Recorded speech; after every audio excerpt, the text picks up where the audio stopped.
السلام علیکم دوستو، میں آج آپ کو ایک بہت ہی فیمس ڈرامہ تغل کے بارے میں بتانے جا رہی ہوں۔ اس کی مکمل سٹوری اسی ایک پیراگراف میں بتانے جا رہی ہوں۔ جیسے کہ آپ کو ایک جنگل دکھایا جا رہا ہے، اس جنگل میں دو قافلے آپس میں لڑ رہے تھے کہ وہاں پہ اپنے سردار سے نقل مکانی کرتے ہوئے اللہ کے حکم سے انہیں یہ جنگل میں سے گزر ہوا کہ انہوں نے دو قافلے دیکھے جو آپس میں لڑ رہے تھے۔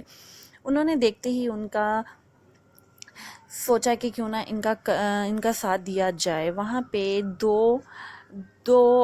ایک طرح سے کہا جائے کہ دو پارٹیز کے درمیان میں جو لڑائی ہو رہی تھی، تو وہاں سے جو سردار گزر رہا تھا اس نے کہا تھا، اس کا نام تغل تھا، اس نے کہا کہ کیوں نہ ہم اس کا ساتھ دیں جو شکست کھا رہا ہے۔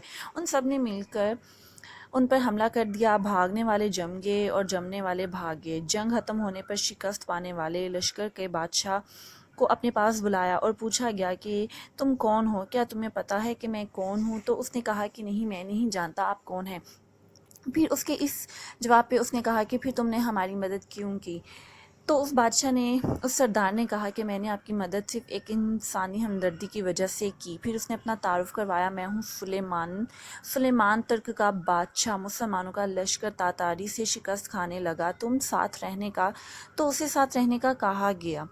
اس نے کہا کہ ٹھیک ہے، میں آپ کے ساتھ چلا جاتا ہوں۔ وہ اسے ترکی لے کر چلا گیا۔ استکبول اس وقت روم کی حکومت میں ہی تھا اور وہاں پہ بھی بہت تنگ دستی کا سامنا کرنا پڑ رہا تھا۔ اس نے وہاں کے سردار سے کہا کہ تم میرا ساتھ اسی طرح دیتے رہنا، میرا دفاع کرتے رہنا۔ یہ جاگیر اس نے صبح بنا لیا۔ شب کے بیت ہوا، وہاں رات رک گیا اور خادم سے سوال کرتا ہوا تغل کہتا ہے کہ یہ کیا ہے؟ خادم نے کہا کہ یہ ایک قرآن مجید ہے جو کہ اس نے ایک بند کمرے میں دیکھا۔